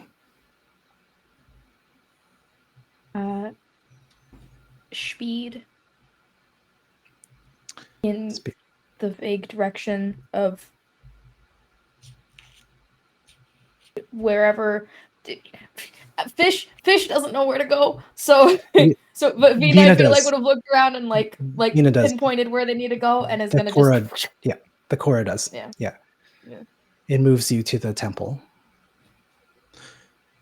Fong will, Appo will look at Fong and see in her what he just felt in himself a moment ago before Fong cured him, and know that she's kind of, in a way, doomed herself. And Appo will say, "This isn't books and stories and in theory, Fong. It's real, and I think we can help everyone if I go." And he'll like point in the direction that Vina just went. Can I? Are you okay? Can I go? Go. Appa will take off after Vina, leaving Fong here. I'm in the tower. The poison's moving. Fong. What do you do?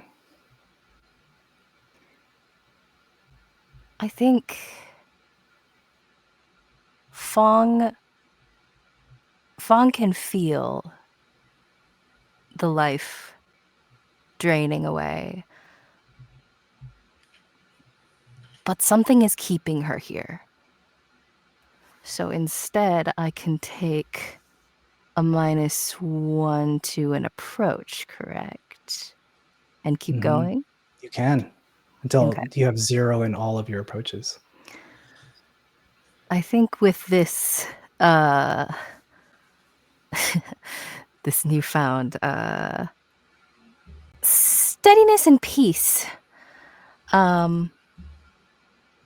even though she knows that her time here is not necessarily as long as she would have liked, she's going to be a little bit less careful now,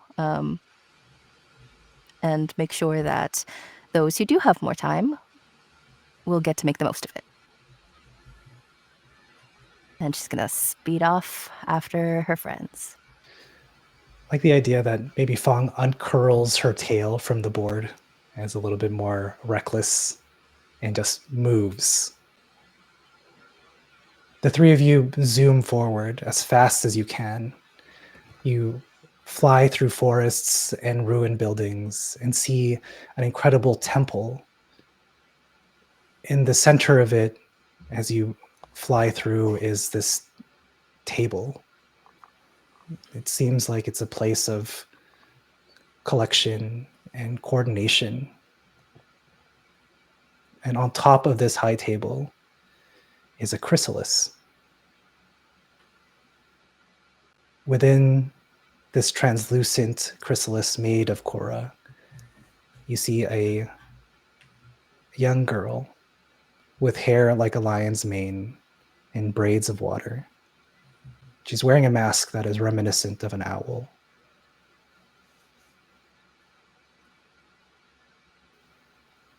What do you do?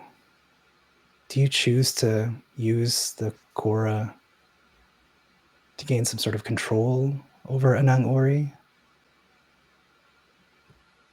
Or do you offer liberation? Appa will, not seeing Sora here, fearing the worst, using his major bond with Sora, 2 major bonds, say, we'll set the Kura down in front of the chrysalis and just look up at the girl and says, once upon a time, you were not listened to. You were the prophet of Inangiri, I believe, and your voice was not heard. What do you need from us? We are your children.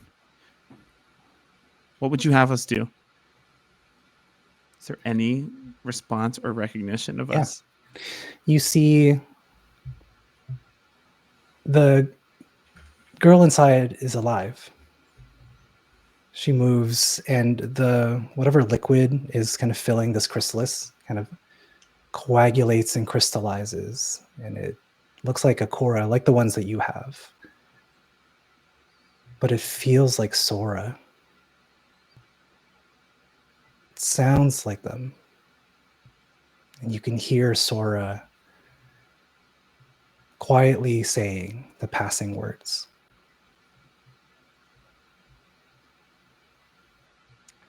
What does the Korra that this girl has in? What does the Korra look like, Andy, that this girl has in their hand? I think the Korra now, it's shifting infinitely between all the colors, all spectrum of emotion, every facet of life. It glows with all of it, experiencing all of it, in celebration of all of it.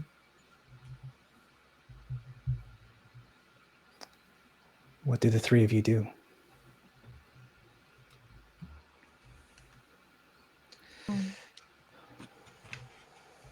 Vina, I think, sees Oppo kind of offer their Korra and takes like a half second to kind of go like, okay, what do I want to do before following that lead and also kind of offering it. I think I don't want to lose what I just got a hold of, but I don't think it's right to keep it because it's not mine. And she's implying that she wants to choose to liberate Nagori. Fong, you arrive finally. You see two pieces being offered and a third that sounds like Sora somehow. What do you do? I will approach the girl, holding the Korra gingerly. You know, I came here not really into all this stuff. But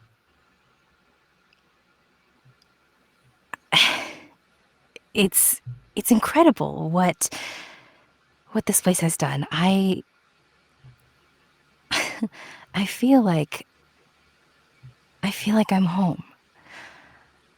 And all the things that my friends can do. I mean, this feather can fly. That's crazy. And strangely freeing. I don't think I've ever felt like this before. I feel like I could steal the moon. And I think you should have the freedom that I feel now. I think your fate should be yours. And she'll set the core down, and it sort of glows in harmony with the rest of them. Appa will look at his friends here and look back at the girl and also say, my ancestors proved that you're too good for us. If we rescued you, we wouldn't know what to do with you. We would just ruin it. You should be free. We'll figure things out down here.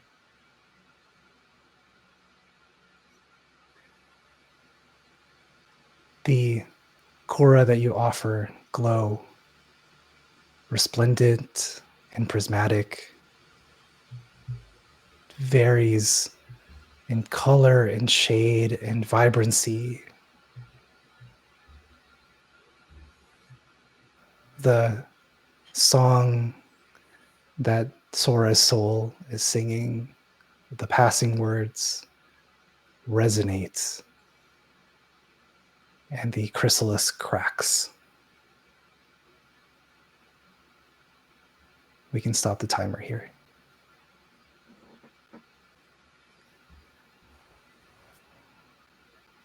The end The of the world, girl- guys. We did it. We did it. Woo! The girl steps out and sees the four of you looking at the Korra that Sora left behind, and smiles and says, I can finally use my voice. Thank you for wanting to talk to me instead of use me. The world's changed, but maybe we can change it together. And at that moment, the islands shake. Whatever magic was left holding them all up starts to fail. Fong, the tremors are too much, and it's hard to hold on. The poison is everywhere. Do you have any final words? Thank you for teaching me about what life really can be. You'll be fine on your own. And she'll let go. The ground cracks below Fong. Vina, you see your friend fall. Can I try to catch them? Yeah. You move. And as you burst through with great speed, you can see that the lights and that mousy energy is gone. What do you do?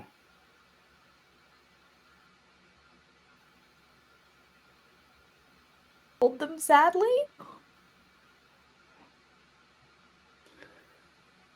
So Vina flies down and catches Fong out of the air. Mm-hmm. I That think Vina just kind of. I don't think she was aware of how close Fong was to letting go. And so watching that happen hits her very hard. And also like in the tumult of like all the emotions of this big moment. And so she's just, I think for the first time on this whole journey, Vina isn't putting up this like, I guess we'll poke things now facade, and she's like legitimately and visibly sad and is just like holding Fong as she has her like wings out, trying not to die. I like the image of the world chaotic and falling apart, but Vina is steady. Mm-hmm. Apollo, your featherboard kind of catches you before you fall as the rest of this island falls into the sea.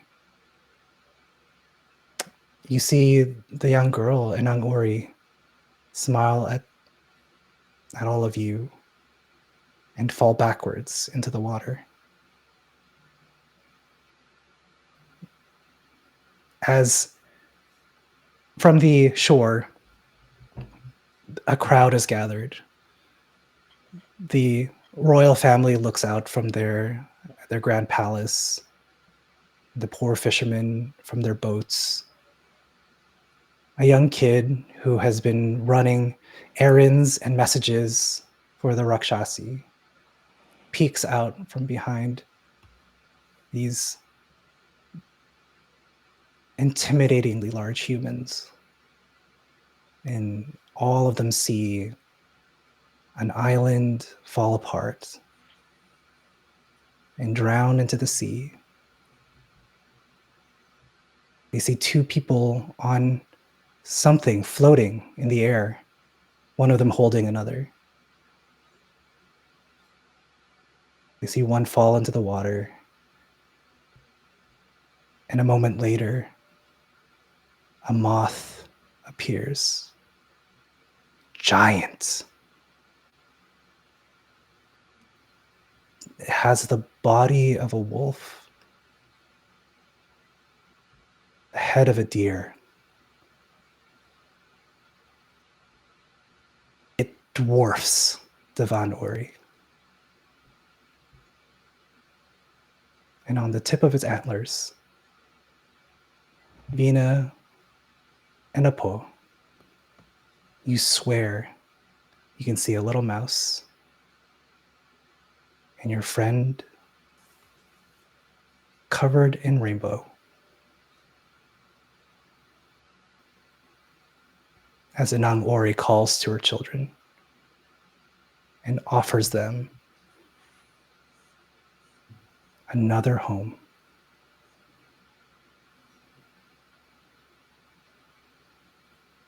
That's where we'll end today.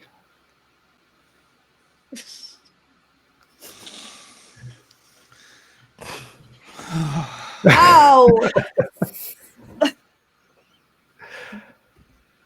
Yeah. Yeah. That was So, sad, Ross. bit of an intense end. Wow! Hopefully bright, because Yeah. there's a new land that appeared. Let's run it back with Inang Ori 2.0. Dana's about to overthrow the government of Yeah. viewers, and then I'm ready to betray everyone again. Yeah. Well, there's Aw.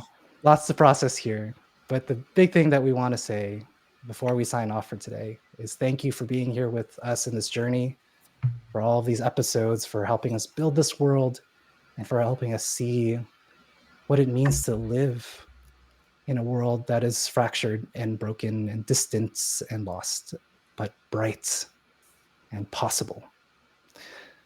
Speaking of a world that's bright and possible, I encourage you to continue to support Second Harvest and the First Nations Development Institutes. Even after this stream is done, the series is done, charities like them need your support.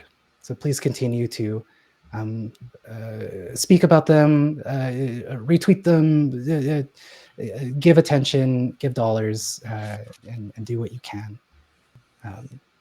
Because a bright world is possible together, right? Cool. So we'll end off. Let's go from Fish. Your name. Where can we find you? I'm Fish. Hello, I am Fish. You can find me on the internet as Fish Finley. I sing, I draw, I play games. It's a very fun time. Right now, the biggest thing I'm doing is that I'm part of the Crit Awards. I'm on the board for the Crit Awards. It's a very wonderful little awards show where we're trying to recognize all the kind of little fish, but in our wonderful community that contribute and do so much for all of us. We announced all of our categories at the beginning of this month, and initial nominations will be open next month, so stay tuned for all of that. critawards.org. This has been such a phenomenal show. I played Vina, the weird multi-armed winged owl-ish person of chaos, and it's been so fun. I'm so honored to have been able to be part of this. Incredible. Andy. Hi, I'm Andy. My pronouns are they, any, and you can find me as Olwen Tanner on Magnificence under the Tabletop Tailspinners Network. It was wonderful to be here and to tell this story with all of you, to all of you. And I played Sora, who I think they lived a good and wonderful life. Cool. Zoe. Hello, I'm Zoe. I played Fong. We're both she, her. Oh boy, it was a pleasure being here. I don't usually do streams, but I'm very glad I said yes to this one. You can find me at Zotato Potato on the interwebs. Sometimes I'm on the Hard as a Dungeon podcast. Go follow all these lovely people and support all the charities. Woo! And Kenny. I'm Kenny. You can find me as Chillport with one L on all the socials. I am on a podcast called This Could Get Dicey, where I play kind of an asshole character too. So I'm starting to wonder what this means. I loved playing Uppo and dealing with like generational guilt, and also really sorry again for killing our cool grandma in episode 1. These are the consequences of your actions. And really living through the consequences of my actions made me real sweaty this whole time. Very honored to have been here. Love it. Thank you. Awesome. And finally, my name is Ross. I have been your guide. I am the GM and editor at Blades of Mayari. We are a Filipino-Canadian-led actual play podcast inspired by pre-colonial Filipino mythology. Thank you so much for joining us. And like we say at Blades of Mayari, we'll see you on the horizon. Thank you, everybody. Take care. Have a good night. Bye. Bye. Bye.